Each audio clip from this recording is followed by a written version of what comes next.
Hey everybody, I'm coming back at you with another Zelda game on my little Zelda series Let's Play here. So I'm going in timeline order, which is a hybrid of the original official timeline posted in the Hyrule Historia book and some things I just decided we're gonna say are right from my own opinion, just to make everything fit together better. We've done Skyward Sword and we've done Minish Cap. So the next game we're going to do, as you can see on the screen right now, is Four Swords. So, welcome to part 1 of our Let's Play The Legend of Zelda Four Swords on, quote-unquote, completely original hardware, wink wink. I fully intend to do 100% full playthrough on this game, because even though I have never been able to play this game before, I did, check it out and do a little bit of research before deciding to fire this one up. So, let's talk about this game like I usually do when we first start a new game. So, Four Swords was originally released on the same cartridge with the Game Boy Advance remake of A Link to the Past, which was released December 2nd, 2002 in the U.S., March 14th, 2003 in Japan. Really? To double check on that one. That don't sound right. Australia, New Zealand, December 6th, in the UK. Okay, so this one was kind of scattered. So,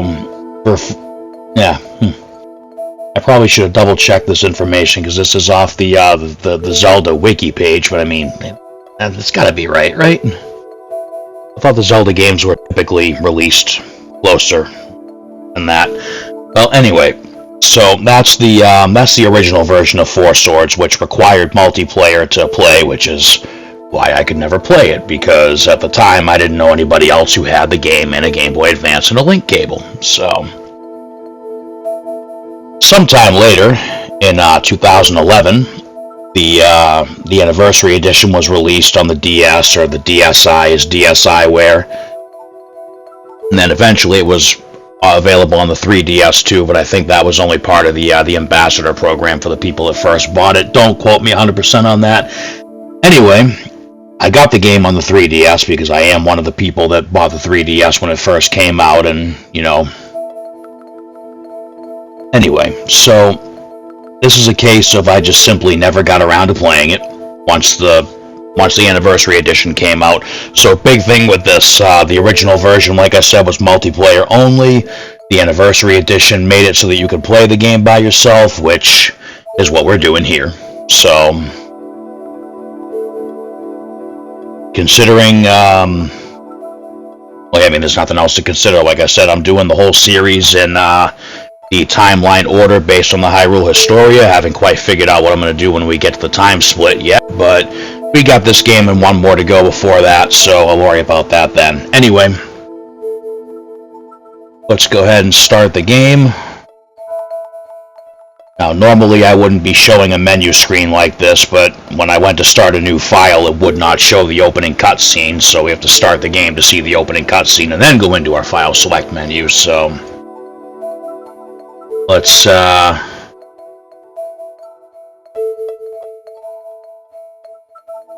oh no, why is it doing that? No, I'm sure it'll be fine. Alright, here we go. Let's start Four Swords.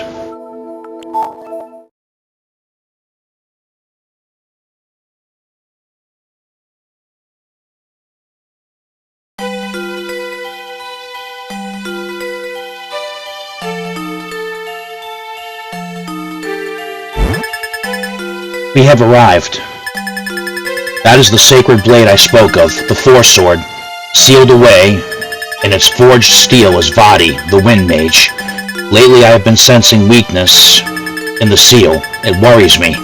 That is why we have come here. Be careful. It is said that the body of one who touches this blade will be shattered to pieces. It has mysterious powers. Legends say that when mighty Vadi attacked, the hero arose and saved the people from destruction. They go on to say that by using this sword, the one was as four, and the four combined their strength.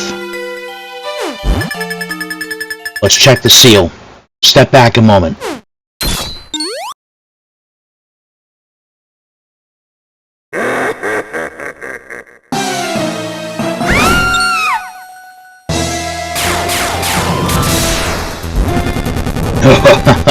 Have you some business with me?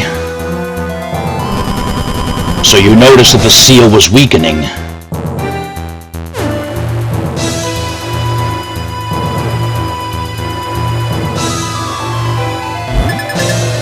How rude.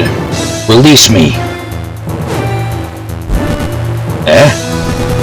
I sensed a great power approaching, so I hid myself. But my, what a lovely catch. Surely you must be some noble maiden. My name is Vati. I am the great wind mage. The seal is broken. So I shall rage yet again. And what a gift awaits my return. I shall make you my bride. Onward we go to my palace of winds.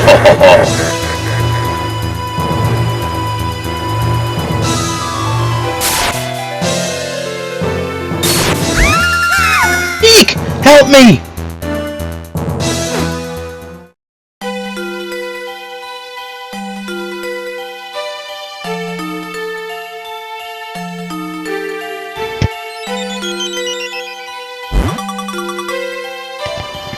Open your eyes. Young hero.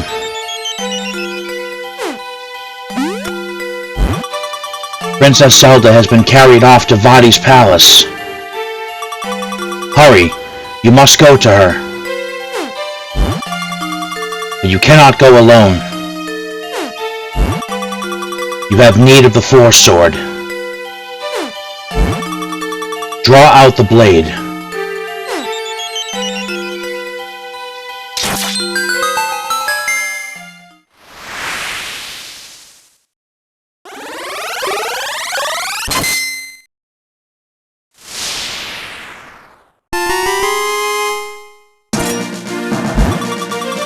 No matter how mighty the enemy, with the power of 4, you can defeat it. The great fairies ahead know the path to his palace. If the great fairies acknowledge your abilities, they will show you the way. If you are able to gather many rupees along the path to the great fairies, they will likely acknowledge your courage. Please rescue the princess.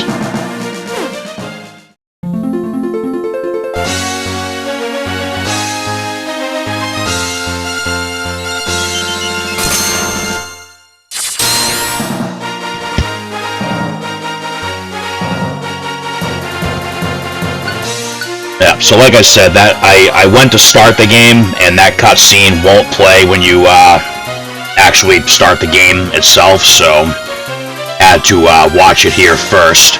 Alright, let's get started. I deleted the file, tried starting again just to make sure I didn't hit a button too fast, but we'll just take it from the top here.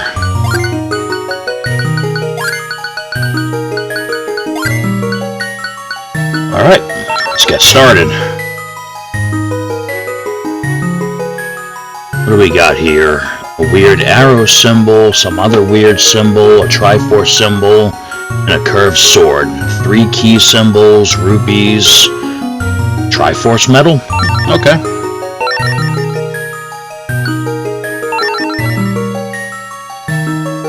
Oh, we get to choose our Link. We'll start off with Christmas colors, green and red.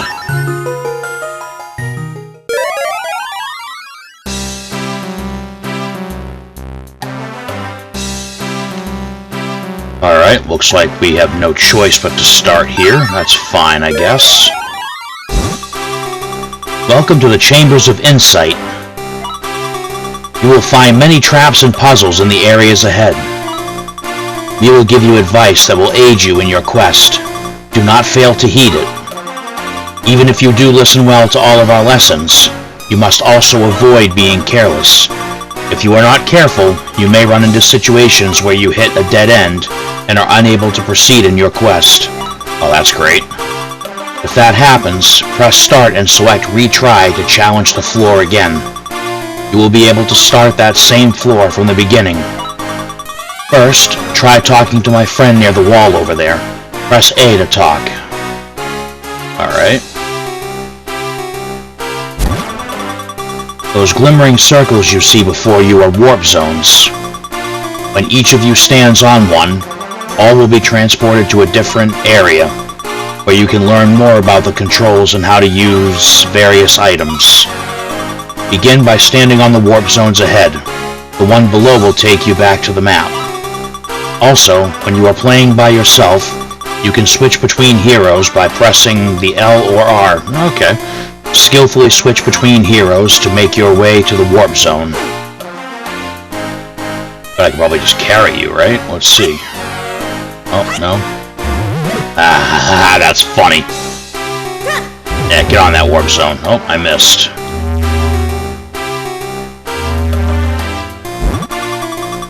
Welcome to the first warp zone. Enter this warp zone to learn the first set of basic techniques you'll need to know for your quest. Okay.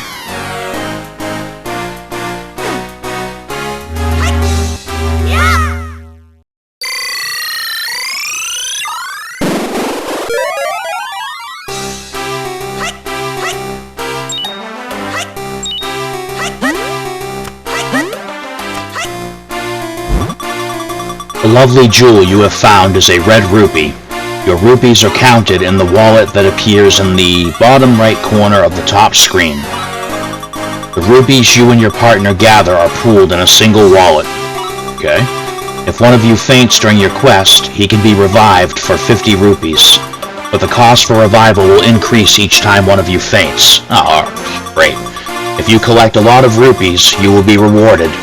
In this world, those who collect the most rupees are acknowledged as the greatest heroes. So our wealth determines our status as a hero. Uh-huh, okay. And do you say the same thing? The mystical seeds you collect will boost your power by up to 2 levels. Razor seeds add sword power, armor seeds add defense. Okay. Pegasus seeds add speed.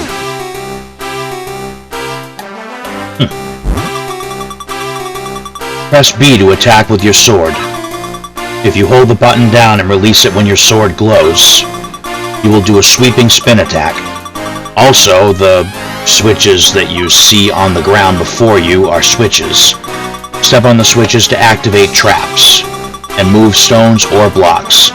A switch only stays depressed while one of you is standing on it. Alright.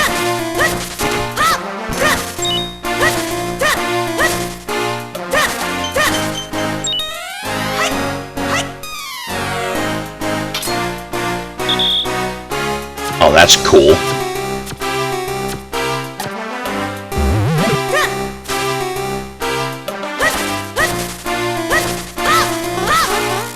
Ooh.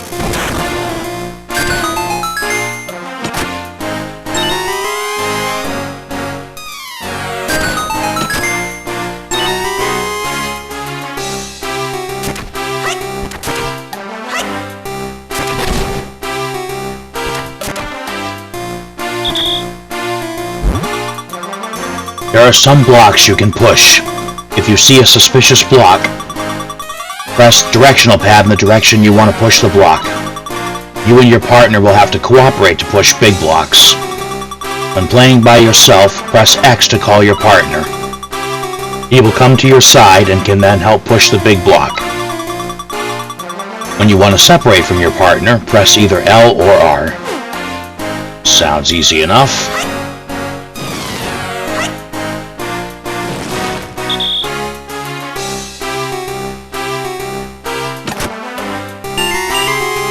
Rupee shard. Get 4 for 500 rupees. Okay. That's pretty cool. You can open a treasure chest by pressing A. The yellow rupees that are sometimes appear after you open a chest or defeat an enemy are called rupee shards. If you collect 4 of them, they combine to form a giant rupee, worth a total of 500 rupees. Alright, that's pretty freaking cool. Alright, we're gonna push this block. Oh, it is automatic. That's awesome. I bet these are rupee shards again. Oh, nope, 20 rupees. Alright.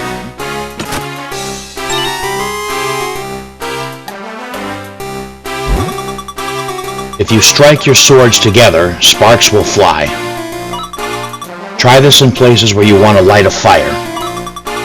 When you are playing by yourself, stand by a spot that looks like it can be lit, and swing your sword. Your partner will swing his along with you. Alright, so when you're playing single player, it all happens pretty much automatic. Alright. Okay, there we go.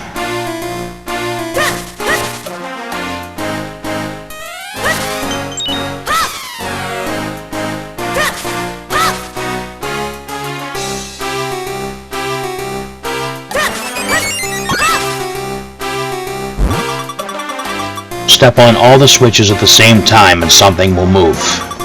If you do not have enough heroes, try placing statues on switches.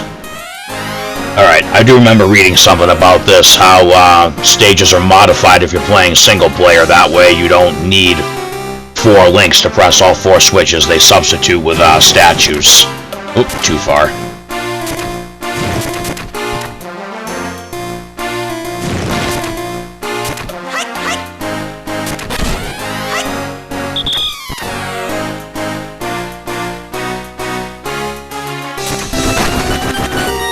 Ooh!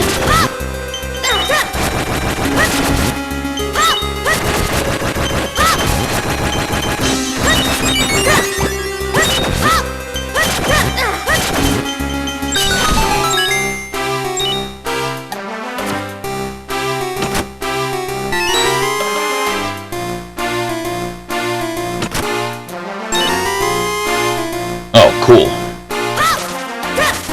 Alright, so we got some holes in the ground that we can fall down, but we're not going to do that. There's a lot of holes in the ground we can fall down. Alright. Some switches are too strong for one hero to press them down, as we just found out. You and your partner will need to step on these together. You can open that door with a keyhole over there by using a small key. The door will open when the hero carrying the key touches the door. Okay.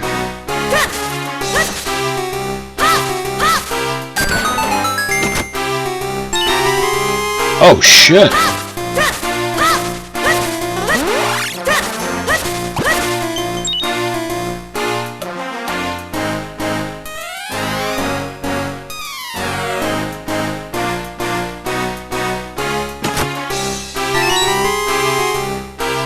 Alright, I'm not even talking to that fairy. I can see how this goes. Alright, fine. A small key will let you get past locked blocks, which is nothing we haven't seen before. You will find areas of shallow water and deep water. Once you enter the water, you can only climb out of it from shallow water areas. When swimming in deep water, press A to swim and B to dive. Take care not to get sucked in by the whirlpools. Oh, great, there's whirlpools. Alright. You will also find currents and rapids in the water. If you exert some effort, you can swim against the currents, but you'll never get past rapids. I'm guessing the ones on the side of the rapids. Let's see. Yep. Okay. Strike cracked walls with your sword to break them.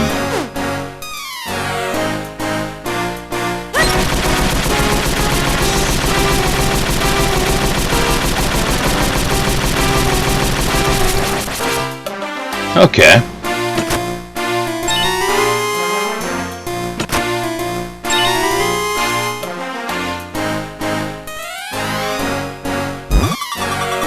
You can stand in front of an item and press A to trade the item you have for the one before you. Press the Y button to use your item. You can hold only one item at a time, so switch it out with others as needed. Remember, you will find some enemies cannot be defeated without using a shield. That must mean we have Octoroks coming.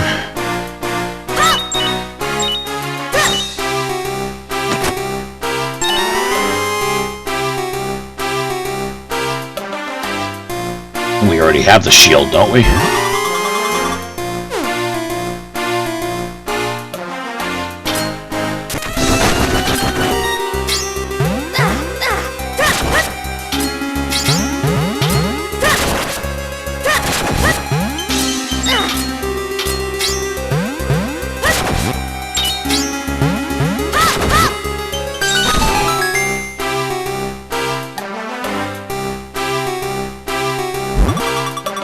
You can become small when you wear the Nat Hat. The Nat Hat. I do believe that's the early version of the Minish Cap. Well, as far as the game's release order. Obviously, timeline-wise, this is after Minish Cap. Then you can go through tiny holes without any trouble at all. But remember, you can carry only one item at a time.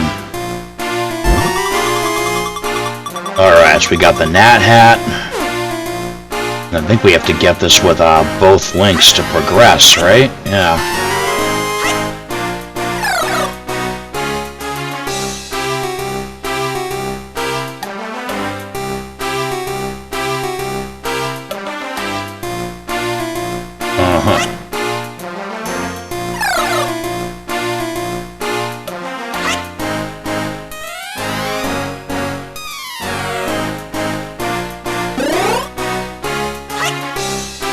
Oh! Did not mean to do that.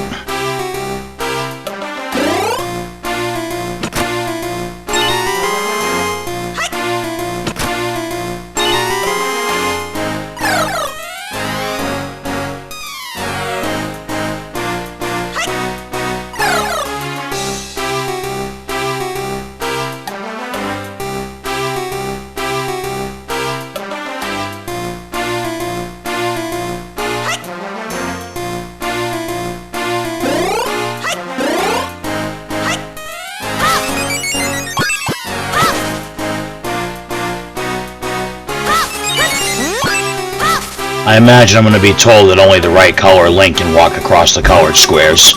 Only one whose color matches what is seen below can walk here. Anyone else will fall through. It's a very mystical path. Alright, so green and red. Only one of the same color can see the tiles ahead, but even one who can't see them can walk across them. Alright. This strange platform moves in the direction of the arrow you stand on. Be careful, haste leads to trouble. The switch beside you recalls the platform to this spot.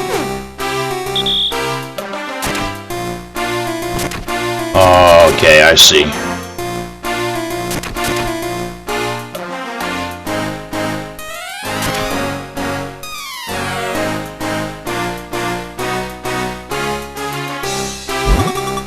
If you can get the balls on the floor into the holes in the wall, you'll receive a spectacular reward. Are you up to the challenge? I mean, how hard can it be? Probably just... oh. Okay. Oh.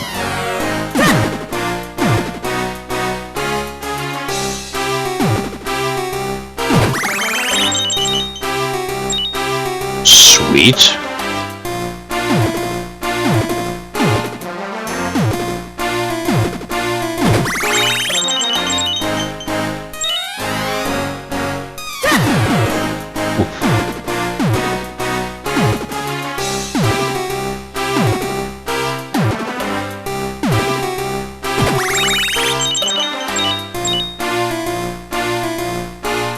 So I'm kind of taking my time here and making sure that I pick up whatever rupees I can, because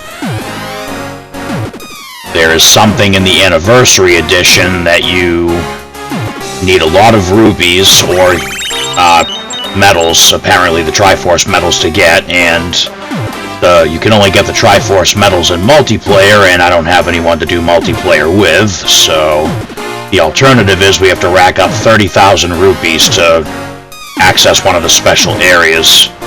We'll talk more about that later. Right now I'm just kind of explaining why I'm taking my slow, sweet time here instead of just getting through.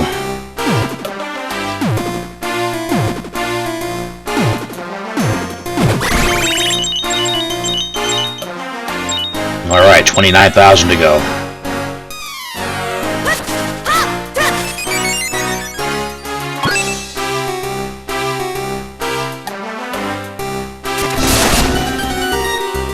Oh, aren't you just precious?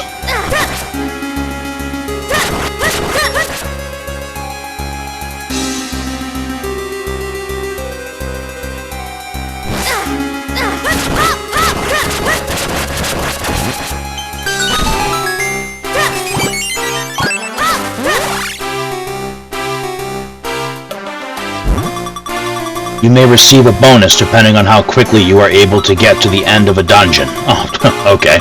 The less time you take, the bigger your bonus. I'm pretty sure in 15 minutes I'm not getting a bonus. Yeah. 14 minutes, 26 seconds. Bonus 50 rupees times 1. Okay.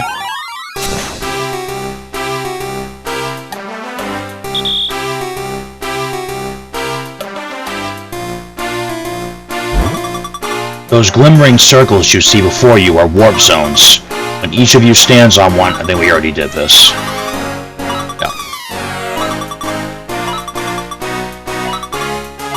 Yeah, we know. Alright, what else we got? What's this one? Enter this warp zone to learn the second set of basic techniques you'll need on your quest. The warp zones beyond these will teach you about using items. Alright. Well, according to the strategy guide that I got here, this Chamber of Insight's probably going to just be all we do in this episode. So it looks like I got 8 more portals to do, or warp zones.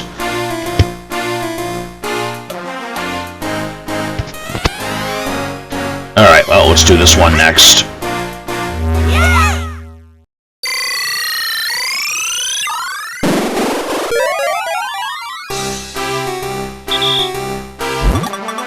Press A when standing before a tuft of grass, a rock, or a pot to lift it. Press the button once more to throw it. Okay, that's easy enough.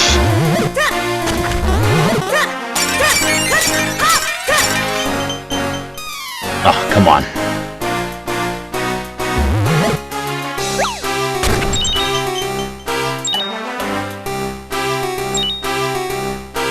And this one's going to tell us that we can throw the big rocks together.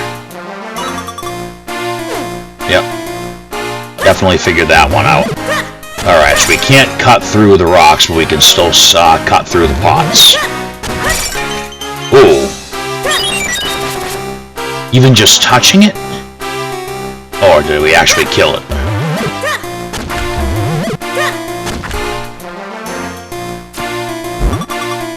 If you and your partner approach the... Oh yeah, we already read that.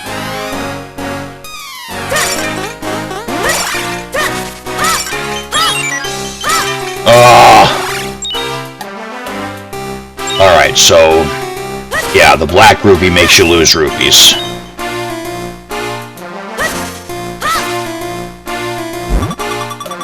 You can even lift companions and throw them across gaps. When playing by yourself, try switching between the partners and controlling them separately. Alright, which means I'm gonna pick you up and throw your ass over there to get that switch. There we go.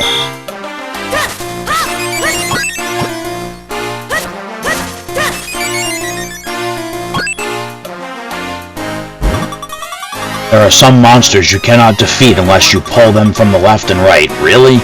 Be wary of such beasts when you are playing by yourself. Try calling your partner over and then grabbing a hold. Alright, partner's already there. Oh, that's interesting.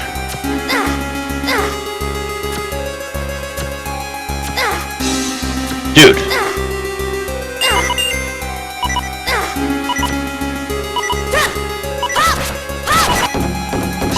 Oh, I see. Alright. Yeesh, you could have mentioned I gotta hit him first, now that I'm almost dead.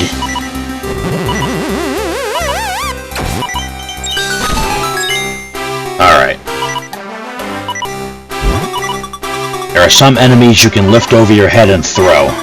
You can even throw them into flames. How about some health?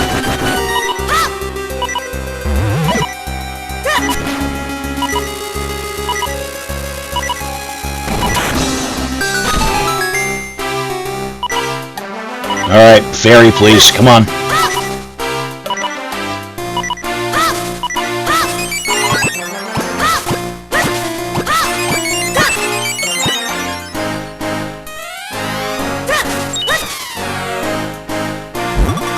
Press and hold A to grab a handle, and then you can press directional pad in the direction away from the wall to pull the handle. Easy enough, and is this automatic? No.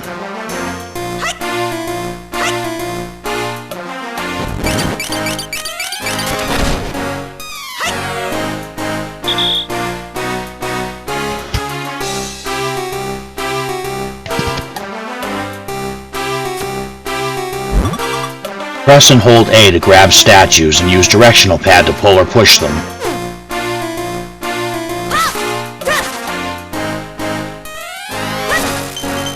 Crap.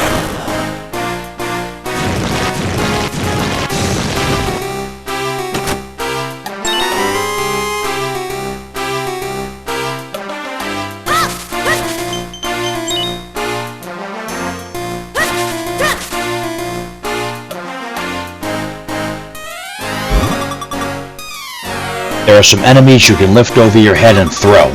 When their shell is open, that is your opportunity to attack. When you are playing by yourself, just like before, try calling your partner over and then lifting and throwing them.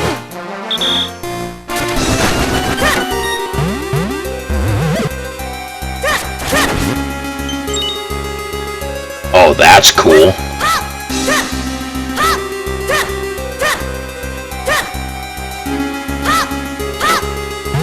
So basically we're playing throw and kill. Oh, that's cool. Press A to lift the shining blue crystals, then press it again to place them on another pedestal. Doing so will activate certain devices. If you drop a crystal and it shatters, you must do it all over again. Great. Alright, so if we put one here...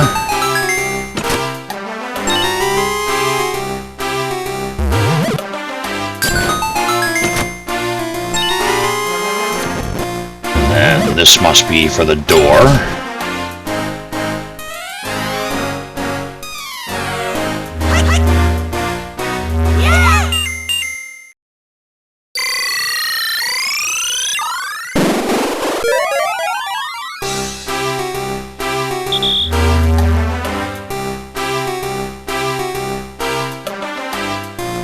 What the hell is this?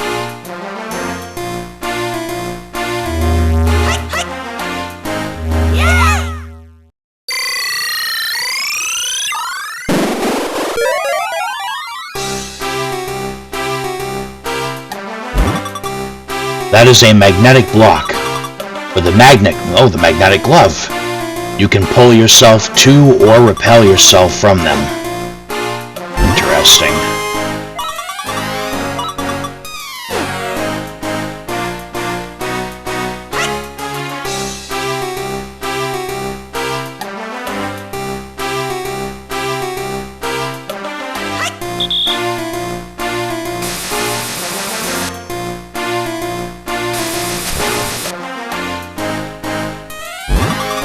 You can use a magnetic glove to pull your companions toward you. Oh, alright.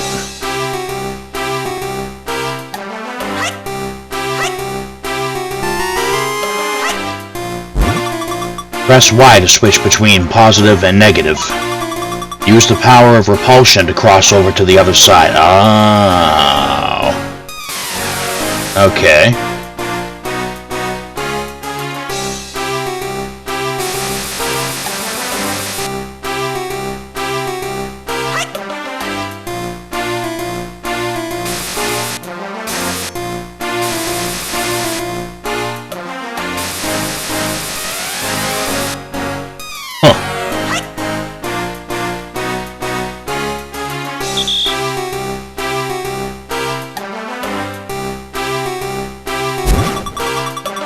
The magnetic glove can affect some creatures, so try using it in a variety of situations.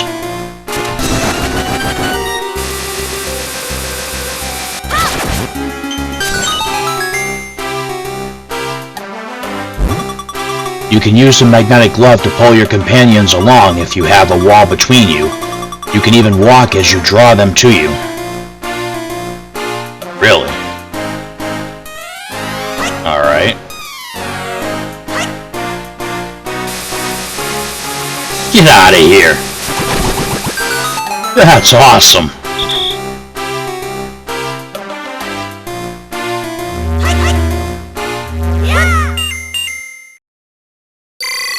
₹500? Sweet. Alright, what's next? Ah, the Rock's Cape. Okay.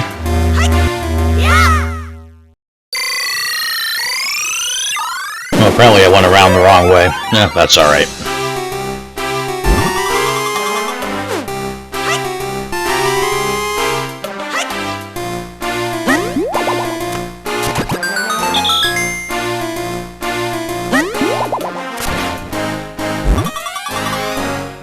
What you see above is a gate. You can jump up through the gate and land on it to fall down through it. Oh, I was probably supposed to talk to the other fairy. Oh! Good job.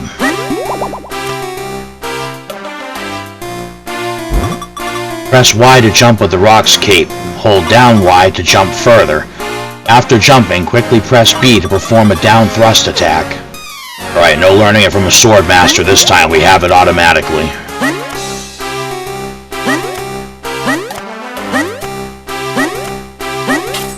There we go.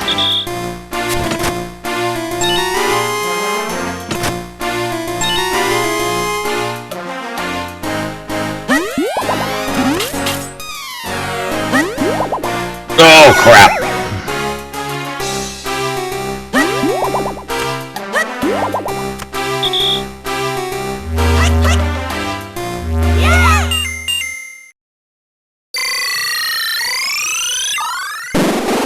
I hope we actually get to keep all the rupees we're getting here.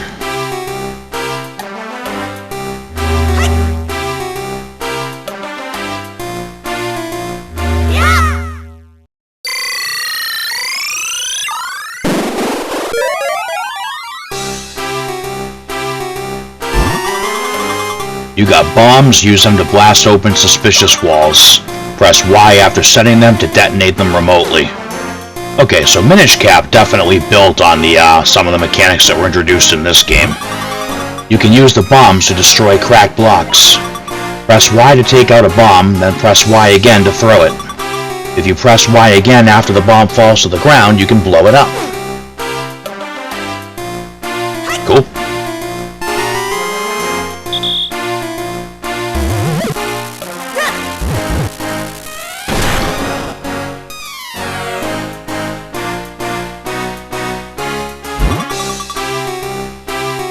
You can throw bombs over low walls to blow up things on the other side.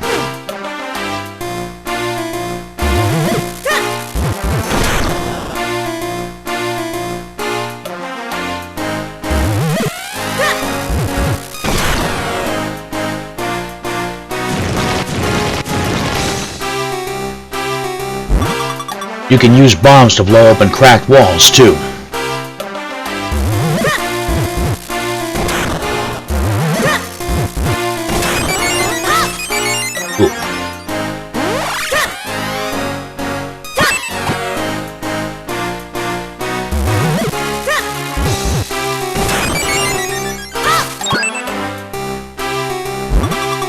Some walls that don't have cracks can also be blown open. Hold B to hold out your sword and tap the wall. Listen for odd noises.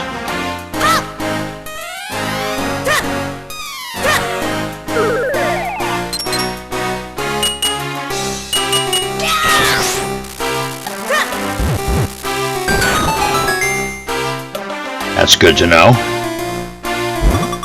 You can also use bombs to activate the red switch over there.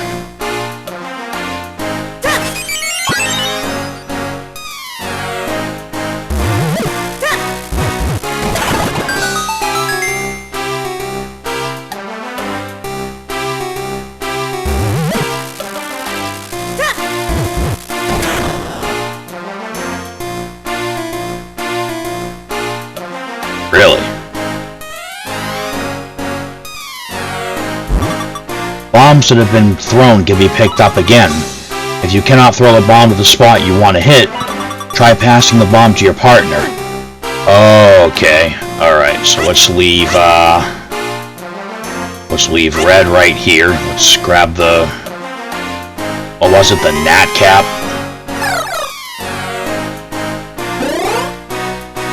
Let's switch. Let's throw a bomb. Let's pick up... oh, crap. Let's try that again.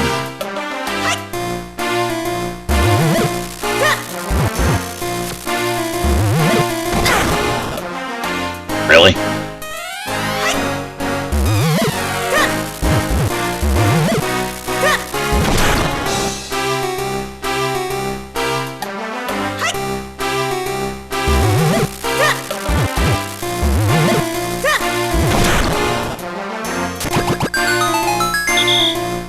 go.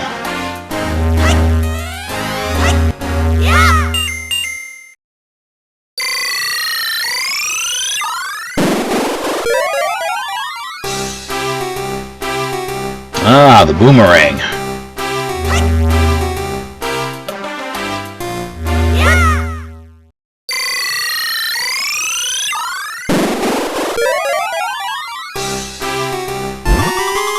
You got the boomerang, use it to hit distant objects. The boomerang is great for retrieving items that are out of reach.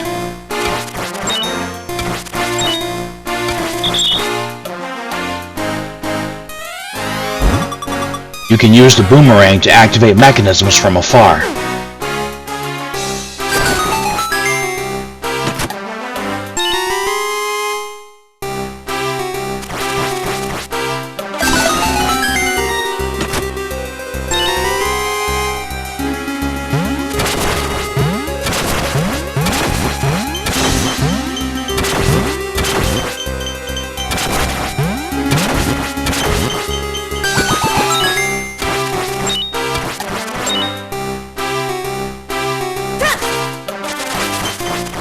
Oh, that's cool.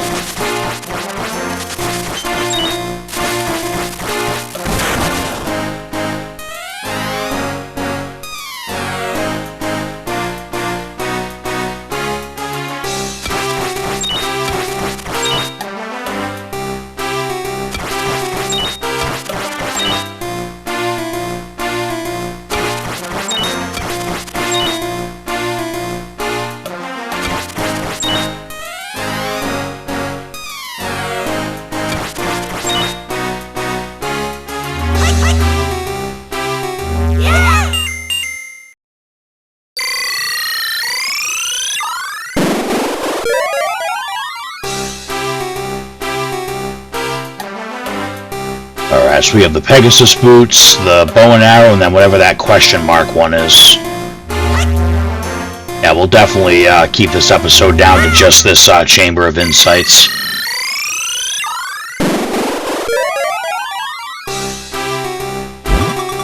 With the Pegasus boots, you can run quickly by holding Y. You can even push your companions if they are standing in line with you. Really. You can also run up slippery slopes that you couldn't climb otherwise. Alright.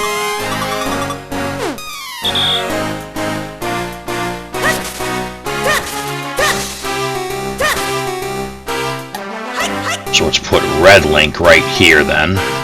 So probably have to push him up the slope. Oh yeah, there we go.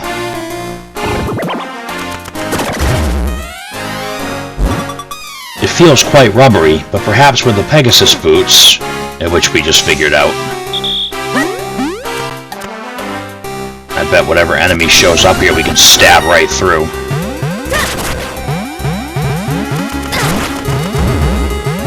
Or not. Oh yeah, we can. Nice.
We got the bow and arrows, grab, pull, and fire away.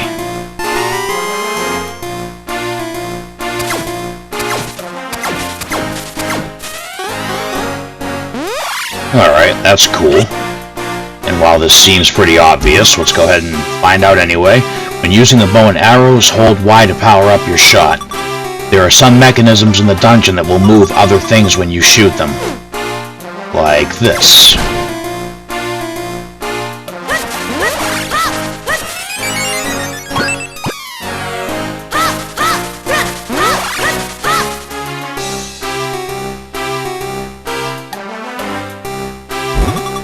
When you shoot the eye, it comes to life.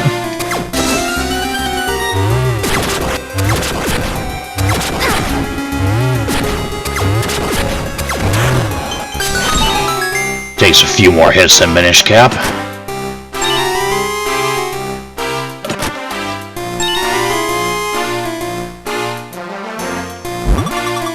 Take a deep breath and release your bowstrings quickly. If you don't hit all the targets quickly, they will return to their previous state. So that tells me leave a link here. Fire, switch, and fire.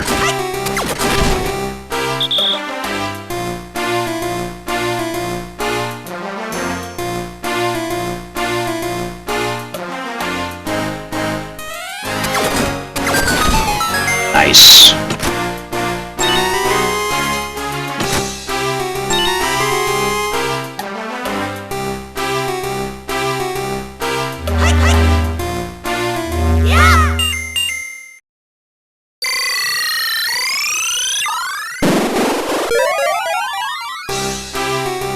Alright, we'll see what this mystery in the middle is. Have you learned much? If so, you should be ready for the test below. Oh, so this is gonna test us. Normally I don't really care for tests, but I mean, let's see what we got here.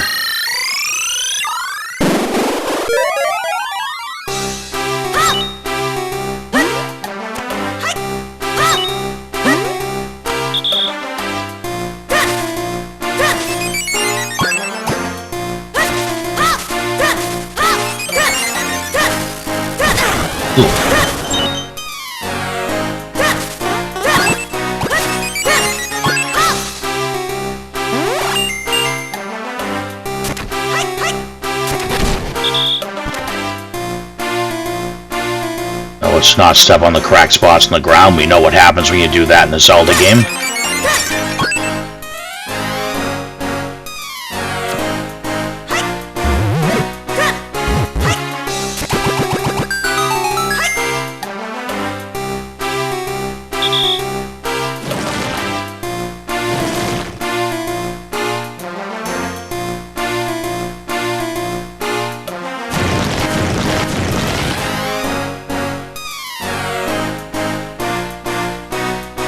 Alright, well, this game certainly doesn't seem like rocket science so far.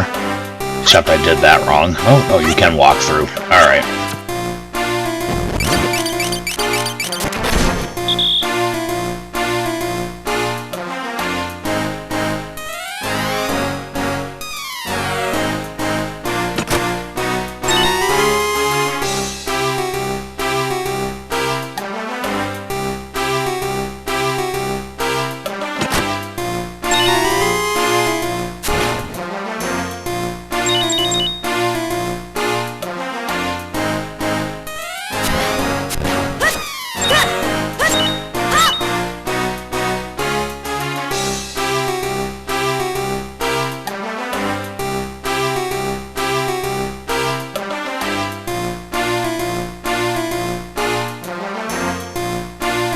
Well, this game doesn't look like it's going to be rocket science to figure out, but then again, this is only the practice level still.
exactly why I was hacking and slashing at the rupees.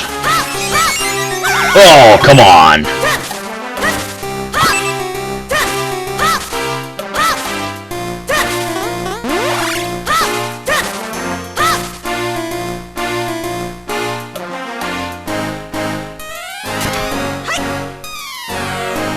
What the hell are you doing all the way over there?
That's it? Alright.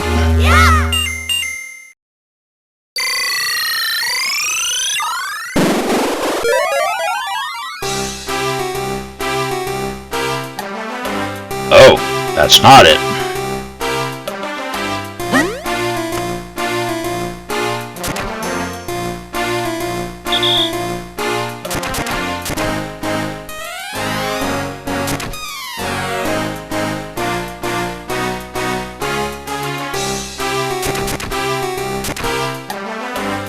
Make sure we didn't miss anything down here. Alright, nope, just a regular path around. Alright, that's fine.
Ah, the boomers.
Oh, great.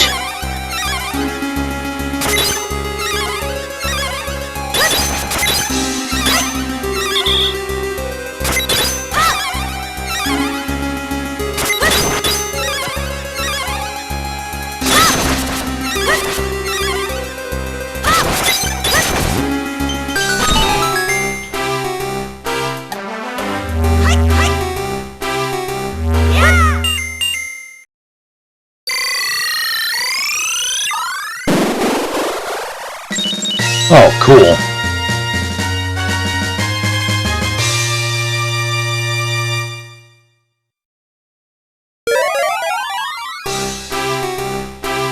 We only kept the rupees from the actual practice stage? That's a shame. Alright, we've done all there is to do here, so... Yep.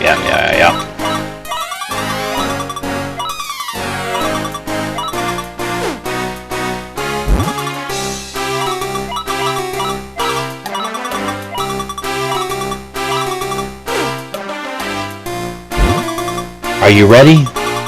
When you are ready to set out on your real adventure, you can step into this warp zone to return to the stage selection screen.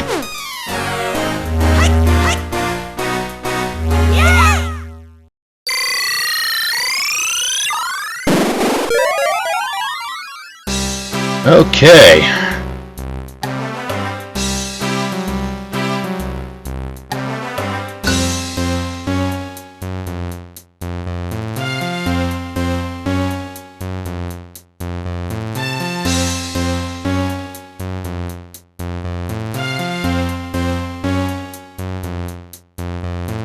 So it looks like we can pick from the Sea of Trees, Talus Cave, and Death Mountain.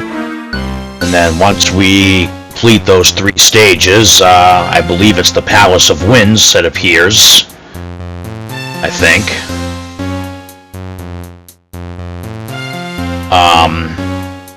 Yeah, so I think that's definitely enough for the first episode for this game. So when we do the next episode, we'll do Sea of Trees, and I'll probably do each area in its own episode unless I come to find that they're really short. But right now the plan is we'll do Sea of Trees, then Talus Cave, then Death Mountain, and then, if I'm right about the Palace of Winds, I remember reading it was the Palace of Winds, and we'll do that. One thing I do know is to complete this game to 100%, we're going to be playing through the main 4 stages 3 times. And then, like I said, we got some side shit to unlock too, so... But, yeah, I think that's enough for a first episode. Alright, I think this is going to be a fun little game to play through. I don't expect it to be too difficult or take all that long. A nice little casual thing before we get to one of the greatest video games in history, Ocarina of Time. But, you know, we'll do this game before we get to that. Thank you all for watching. Hope everybody enjoyed the first episode, and we'll see you back next time for the Sea of Trees.